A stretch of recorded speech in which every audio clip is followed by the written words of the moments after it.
ആരംഭം എന്നുള്ളത് മാത്രമല്ല, സഭാ പഞ്ചാംഗം അനുസരിച്ച് ഒരു പ്രധാനപ്പെട്ട തിരുനാൾ കൂടിയാണ്. അതായത് ഈശോയുടെ നാമകരണത്തിൻ്റെയും പരിച്ഛേദനത്തിൻ്റെയും തിരുനാൾ. അതുകൊണ്ട് തന്നെ നമുക്ക് ഈശോയുടെ പരിച്ഛേദനത്തെ കുറിച്ച് തന്നെ ആദ്യം ചിന്തിക്കാം.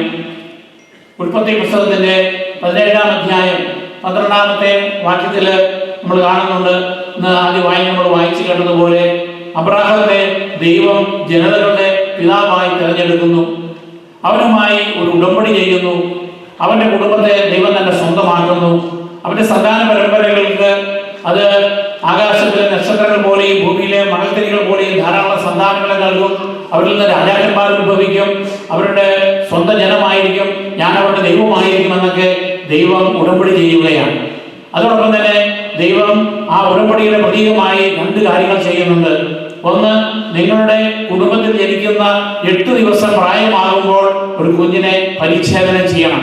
ആ പരിച്ഛേദനം എന്ന് പറയുന്നത് രക്തത്തിൽ അധിഷ്ഠിതമായ ഒരു ഉടമ്പടിയാണ്. അത് വേദനാജനകമാണ്. അത് ദൈവത്തെ ആ കുഞ്ഞിലൂടെ സ്ത്രീകളും അതുപോലെ തന്നെ കുടുംബാംഗങ്ങളും ദൈവവുമായുള്ള നിത്യമായ ഉടമ്പടിയുടെ പെർമനന്റ് ആയിട്ടുള്ള അടയാളമായി മാറുകയാണ്. അന്ന് മുതൽ യഹൂദന്മാർ അവർക്കുണ്ടാകുന്ന ശിശുക്കളെ 8-ാം ദിവസം പരിച്ഛേദനം ചെയ്യും. എന്താണ് ഈ 8-ാം ദിവസത്തിന്റെ പ്രത്യേകത? നമുക്കറിയാം, സൃഷ്ടികർമ്മത്തില് ഉൽപ്പത്തി പുസ്തകത്തിൽ പറയുന്നത് 6 ദിവസം കൊണ്ട് ദൈവം സൃഷ്ടികർമ്മം പൂർത്തിയാക്കി 7-ാം ദിവസം വിശുദ്ധീകരിച്ചു അല്ലെങ്കിൽ വിശ്രമിച്ചു.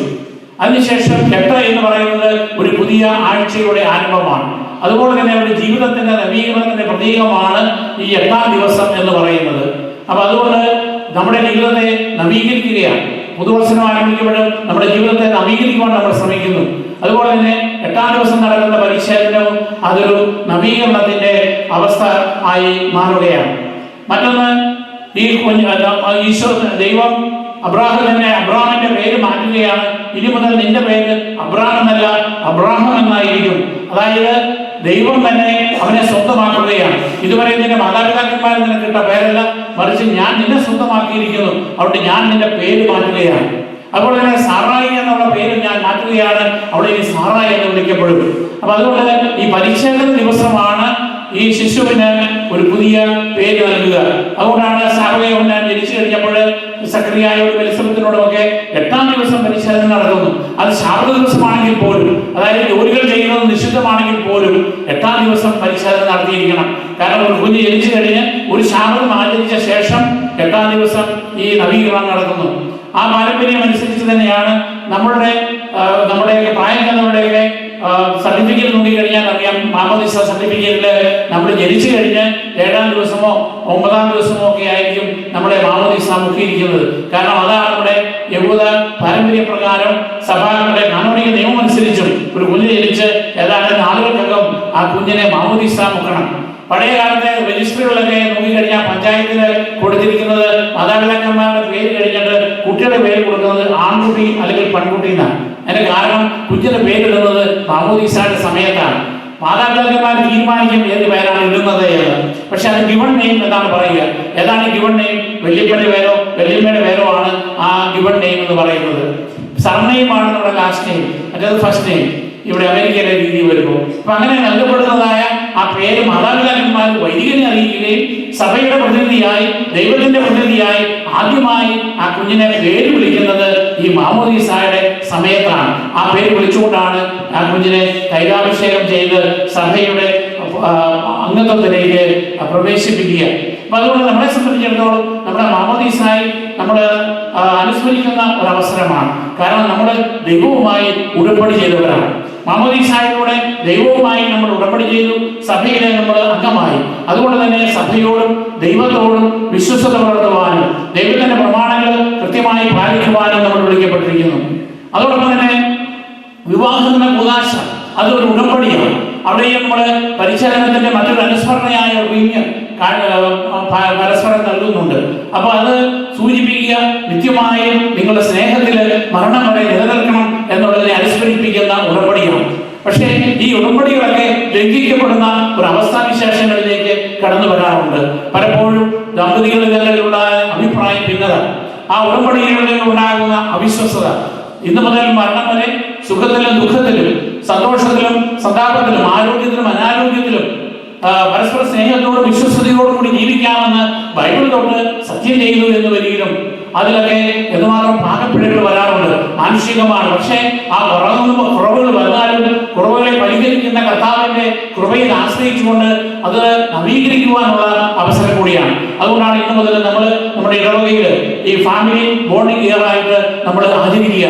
ആ കുടുംബത്തിലെ മാതാപിതാക്കളും മക്കളും തമ്മിൽ, ഭാര്യാഭർത്താക്കന്മാരും തമ്മിൽ, നമ്മൾ സഹോദരങ്ങൾ തമ്മിൽ കൂടുതൽ ഊഷ്മളമായ സ്നേഹബന്ധം ഉണ്ടാകണം. നമ്മുടെ ഇടവകയെ നമ്മളൊരു ഫാമിലിയായി നമ്മൾ കാണണം. കാരണം നമ്മൾ അനുദിനം ദേവാലയത്തിൽ വരുമ്പോൾ നമ്മൾ കാണുന്നവരാണ്. അതോടൊപ്പം തന്നെ നമ്മുടെ ഞായറാഴ്ചകളിൽ നമ്മൾ എല്ലാവരും ഒന്നിച്ചു കൂടുന്നുണ്ട്. ആദിമസഭയിലെ സഭാ സമൂഹത്തിന് അവരുടെ ഏക മനസ്സോടും ഏക ഹൃദയത്തോടും കൂടിയാണ് അവർ വർദ്ധിച്ചിരുന്നത്. ഇപ്പൊ നമ്മുടെ കുടുംബങ്ങളിലാണെങ്കിലും നമ്മുടെ ഇടവകയിലാണെങ്കിലും ഏക മനസ്സോടും ഏക ആത്മാവോടും ഏക ഹൃദയത്തോടും കൂടി പ്രവർത്തിക്കുവാനായിട്ട് ദൈവത്തിന്റെ കൃപ നമുക്ക് ആശ്രയിക്കുവാനായിട്ട് സാധിക്കണം. അതുകൊണ്ട് നമ്മളെ സംബന്ധിച്ചിടത്തോളം ഇത് ദൈവത്തിന് അനുഗ്രഹത്തിന്റെ ഒരു വർഷമായി നമ്മൾ ഇതിനെ കണക്കാക്കണം. നമ്മുടെ കുടുംബങ്ങളെ വിശദീകരിക്കുവാനുള്ള ഒരു കാലഘട്ടമായി നമ്മൾ കാണണം. ഇന്നത്തെ ദിവസത്തേക്ക് നിശ്ചയിക്കപ്പെട്ടിരിക്കുന്ന മറ്റൊന്ന് ഒരു വായന ഉണ്ടായിരുന്നത് നമ്മൾക്ക് ഇതിന് പകരമായിട്ടുള്ളത് നമ്മളുടെ ഭാവിയെ കുറിച്ച് നാളെ എന്നും ഉണ്ടാകും, ഭക്ഷിക്കുന്നതിനെ കുറിച്ചോ പാനം ചെയ്യുന്നതിനെ കുറിച്ചോ നിങ്ങൾ ആകുലരാകേണ്ട എല്ലാം നിങ്ങൾക്ക് ദൈവം നൽകപ്പെടും എന്നൊരു വായനയുണ്ട്. അത് എന്തുകൊണ്ടാണ് അത് അർത്ഥമാക്കുന്നത്? അത് നമ്മൾ അലസനായിരിക്കാൻ വേണ്ടിയല്ല, മറിച്ച് കർത്താവിന്റെ പ്രവർത്തനങ്ങളിൽ നിങ്ങൾ വ്യാപൃതരായിരുന്നാൽ കർത്താവ് നിങ്ങളുടെ കാര്യങ്ങൾ നോക്കിക്കൊള്ളും. നമ്മളൊക്കെ ജനിച്ചിട്ടപ്പോൾ നമ്മുടെ കാര്യങ്ങളൊക്കെ ആരാ നോക്കിയത്? നമ്മുടെ മാതാപിതാക്കന്മാരാണ് നോക്കിയത്. ഈ മറ്റെല്ലാ ജീവികളെക്കാൾ ഏറ്റവും കൂടുതൽ സ്നേഹവും പരിചരണയും സംരക്ഷണവും അതുപോലെ തന്നെ എല്ലാം വേണ്ടി വരുന്ന ഒരു ജീവി ഉണ്ടെങ്കിൽ അത് മനുഷ്യരാണ്. പക്ഷെ നമ്മൾ ആരും അറിഞ്ഞിട്ടില്ല. നമ്മൾ അറിയാതെ തന്നെ നമ്മുടെ മാതാപിതാക്കന്മാർ നമ്മളെ സ്നേഹിച്ചു, നമുക്ക് വേണ്ടതെല്ലാം നൽകി, നമ്മളെ സംരക്ഷിച്ചു. അതുപോലെ തന്നെ ദൈവത്തിന്റെ മക്കളായ നമുക്ക് എന്താണ് വേണ്ടത് എന്ന് ദൈവത്തിനറിയാം. ദൈവം നമ്മളെ സംരക്ഷിക്കും. പക്ഷേ ഒരു കണ്ടീഷനുണ്ട്. ദൈവത്തിന്റെ കൃപയിൽ ആശ്രയിച്ചുകൊണ്ട് ദൈവത്തിന് വേണ്ടി, ദൈവത്തിന്റെ സഭയ്ക്ക് വേണ്ടി ദൈവം നമ്മളെ ഏൽപ്പിച്ചിരിക്കുന്ന ജീവിത പങ്കാളിയാകട്ടെ, മക്കളാകട്ടെ, വൈകല്യങ്ങളുള്ള ആളുകളാകട്ടെ, നമ്മുടെ സമൂഹത്തിലെ ദരിദ്രരാകട്ടെ, അവർക്ക് വേണ്ടി നിങ്ങൾ മറ്റെല്ലാം മറന്ന് പ്രവർത്തിക്കുമ്പോൾ നിങ്ങൾക്ക് വേണ്ടതെല്ലാം നിങ്ങൾക്ക് ദൈവം മറ്റാളുകളിലൂടെയോ അനുകൂലമായ സാഹചര്യങ്ങളിലൂടെയോ നിങ്ങൾക്ക് നൽകപ്പെടും. അതുകൊണ്ടാണ് നമ്മുടെ ഇടവകയ്ക്ക് വേണ്ടി സേവനം അനുഷ്ഠിക്കുമ്പോൾ മറ്റുള്ളവരുടെ അംഗീകാരത്തിന് വേണ്ടിയല്ല, സമ്പത്തിന് വേണ്ടിയല്ല, മറിച്ച് അതിമായ പ്രേക്ഷിതത്വത്തിന്റെ ഭാഗമായിട്ടാണ് നമ്മുടെ ഇടവകകളിൽ ശുശ്രൂഷ ചെയ്യുക. ഇപ്പൊ മറ്റ് സംഘടനകളിലോ രാഷ്ട്രീയ പ്രസ്ഥാനങ്ങളിലോ ഒക്കെ പ്രവർത്തിക്കുന്ന ആ ശൈലിയല്ല സഭയിലുള്ള ശുശ്രൂഷ എന്ന് നമ്മൾ മനസ്സിലാക്കണം. അതുകൊണ്ട് നമ്മളുടെ കുടുംബ ജീവിതം, നമ്മുടെ വ്യക്തിപരമായ ജീവിതം, നമ്മളുടെ ഇടവക ജീവിതം, നമ്മുടെ ജോലി സ്ഥലത്തുള്ളതായ മറ്റുള്ളവരുമായിട്ടുള്ള ഡീലിങ്സ്, ഇതെല്ലാം കർത്താവിന് സമർപ്പിച്ചുകൊണ്ട് കർത്താവിന്റെ കൽപ്പനകൾക്ക് വിധേയമായി ദൈവസ്നേഹത്തിലും പരസ്നേഹത്തിലും അധിഷ്ഠിതമായിട്ട് ജീവിക്കുവാനായിട്ട് നമുക്ക് ശ്രമിക്കാം. നമ്മുടെ പ്രതിനിധികളായിട്ടാണ് മിഷണറിമാർ പല ഭാഗങ്ങളിൽ, ലോകത്തിന്റെ വിവിധ ഭാഗങ്ങളിൽ സേവനം ചെയ്യുക. നമുക്കറിയാം, നമ്മുടെ കേരളത്തിൽ നിന്നുള്ള, നമ്മുടെ യുവതികളിൽ നിന്നുമുള്ള ധാരാളം ആളുകൾ ചെറുപ്പക്കാരായിരിക്കുമ്പോൾ തന്നെ മിഷൻ പ്രവർത്തനത്തിന് വേണ്ടി പോയിട്ടുണ്ട്. അപ്പൊ അവരൊക്കെ പ്രതികൂലമായ സാഹചര്യങ്ങളിലും പ്രവർത്തിക്കുന്നത് നമ്മുടെ എല്ലാം പ്രതിനിധികളായിട്ടാണ്. അപ്പൊ അവരെയെല്ലാം നമുക്ക് പ്രാർത്ഥനയിലൂടെയും സാമ്പത്തിക സഹായത്തോടെയും ഒക്കെ പ്രോത്സാഹിപ്പിക്കുവാനും പിന്തുണ നൽകുവാനുമുള്ള ഉത്തരവാദിത്വവും നമുക്ക് ഉണ്ട്.